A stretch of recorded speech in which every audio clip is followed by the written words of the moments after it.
Hi there. My name's Larry. Right now, I'm dealing with COPD. I've got bladder cancer. Found that out about a year after I found out I had COPD.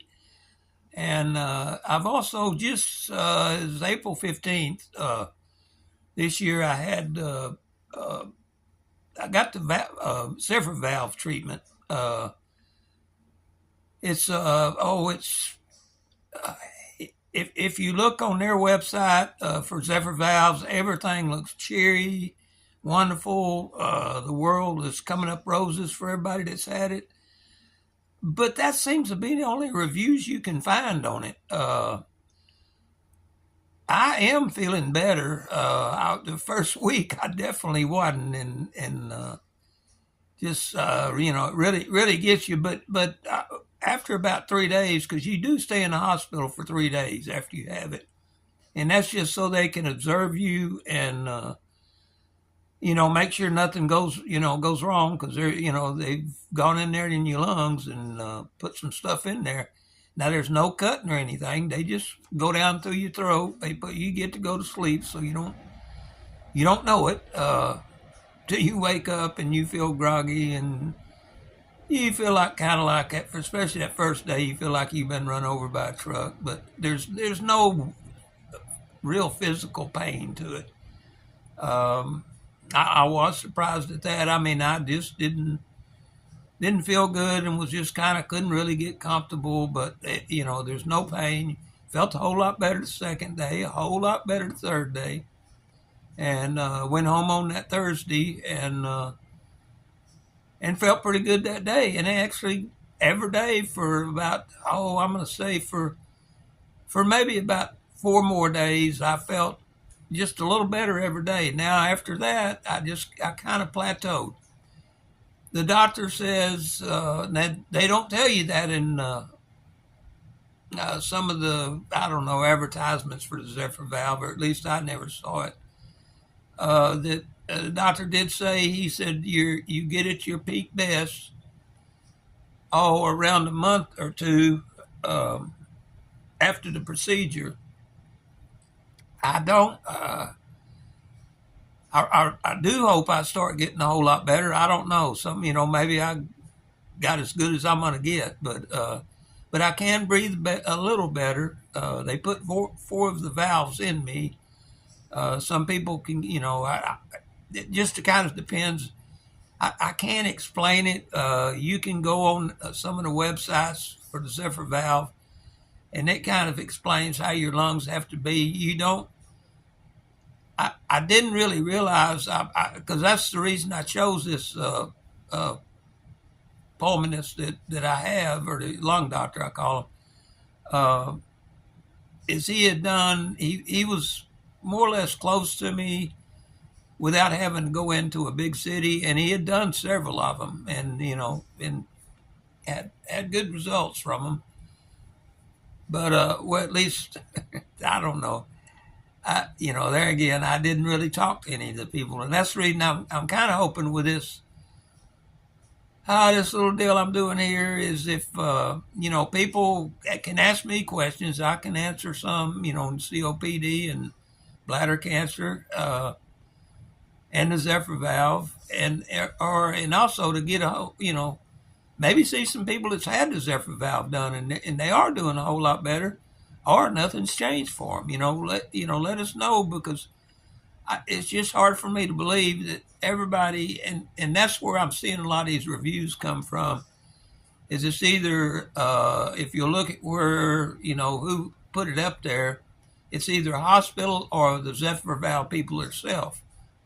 It's the individuals that's probably had it done, given the deal, but you kind of have to second guess it, because that absolutely nobody said, oh, it was terrible. Now I did find one that's on there, and the guy said he had trouble, because that's one of the dangers. It's very, very seldom there's any problems, but he had one, and it's one of the deals I was told, could happen, but probably won't. Of course, you can, you know, uh, a lot of things you do, it says can cause death, but people do them anyway, and you never hear of anybody dying. But a lot of things can cause death. I guess if you swallowed an aspirin the wrong way, it could choke you to death and kill you. So anyway, they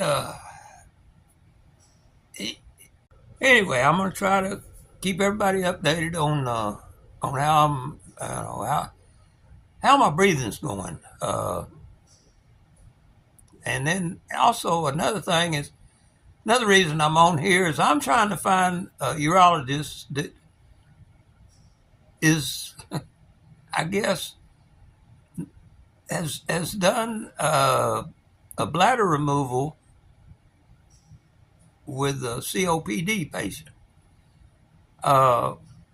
Whenever they found out about a year after I was diagnosed with COPD, they found out I had bladder cancer. Bladder cancer is one of those cancers that it's easy to take out, cut out, but it comes right back. There are a few times it doesn't. They've got a couple of things that they can use. Sometimes it gets rid of it for good, but most of the time it doesn't. And the first doctor I went to, he suggests, his biggest suggestion was you need to have your bladder removed, but you've got COPD, and I'm just scared to operate on you with that, even though, I'm only on 2 as far as the breathing, and I just got on it. And so in other words, I could pretty well sleep at night or just sit still without oxygen supply. And, of course, I'm not sure how all that works and how much they have to give you when they have you under. And, and so my thought is, if I could sleep without oxygen, surely they could put me under because they put an oxygen mask on you when they do. And everything would be fine. But now that I can breathe a little easier, I'm back hunting another, I guess a urologist again. Or I know urologists do that. They take your bladder out and will, essentially give you I forget what they call it, but where your bladder's pretty well, they give you like a bag on the outside of you. I know how a friend of mine has one of her uncles has one, and he's had it for years, no problem. You wouldn't even know he had it. One of the shows I watch on TV, about the record drivers. Golly, which one is it? Anyway, it's a friend of Wrecker Rick. Something Liddell, he has one, and you wouldn't know it, sit there and watch him, but he makes no qualms about saying he has one, and it's just something that because I know I can't keep going, and they can't keep cutting on you forever, because eventually it gets the walls of the bladder, and that's not going to be a good thing. I don't really know where I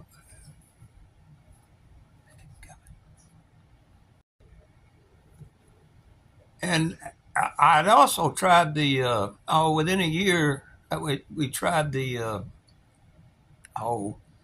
Keytruda, one of the Texas Oncology. I guess my old urologist got a hold of them, and they called me and says, come in and see us. And anyway, I go in there, and the doctor was he said he could do immunotherapy with the Keytruda, and he was pretty sure he could get it. And so anyway, we went with a yearly deal, and it was really hard to tell because it kept coming back. and I was still seeing the urologist. Well, the urologist, I'd go and see him. He says, well, it's you've got more in there. We're going to have to cut it out. So went in to cut it out. And in the meantime, the cancer doctor, he said, well, what's he saying? What's he doing? And I'm going, I just amazed me that, you can't tell by, because that's how they found it, is by one of the x-rays we did. And, I go, well, I'll ask him to talk to you. But anyway, for some reason, my urologist did not want to talk to that cancer doctor. And they were in the same building. I mean, they was in a little clinic. It wasn't, one of them worked for UT and one of them worked for Texas Oncology. I mean, it's two different companies. And, but, and that's all good and fine. But anyway, went through that first year. Well, I still had the cancer. Went through the second year of that Keytruda treatment. Still had it. Got into my third year, which is this year. And this last time I went and saw the urologist, he got in there and, because he did see there was more in there. So anyway, we set it up, go to the hospital and get it removed, which that's just mainly a day surgery. I'm in and out. Somebody has to drive you there and drive you home. But anyway, he got in there and he could not. He said there was so much that he just couldn't get it off because they've got to do cutting on you, and it's not, they just kind of hold back and then they'll let you rest, for a month or two and then come back and get the rest of it. Now, of course, we all know it's going to be back within 3 or 4 or 5 months.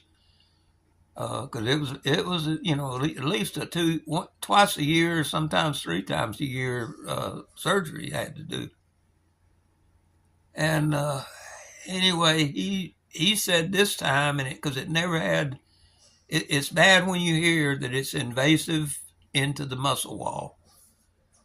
And this time it was. This is the first time it's ever been into the muscle wall.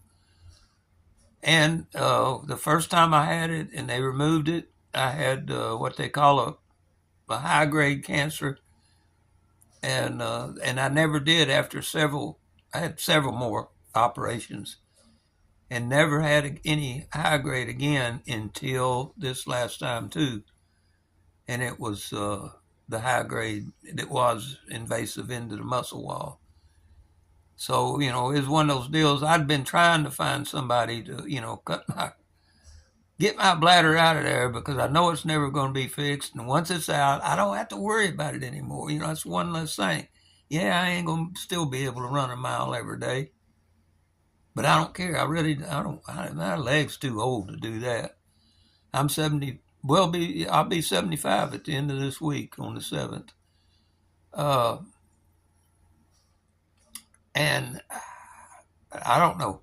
Anyway, like I said, I'm here to give some information and get information. If y'all got questions, send me a message on there, and I'll do what I can to answer them. I mean, I do know a lot of little tricks and stuff for the COPD, and I do know if you've been smoking and you've got COPD and you've cut down, or you've telling people you quit, but you haven't.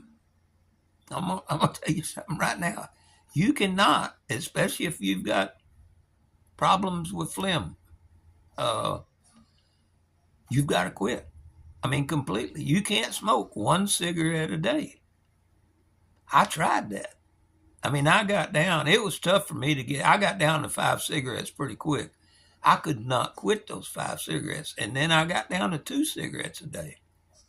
That was harder than it was easy to get down from, 2 packs to a pack and down to just a few cigarettes.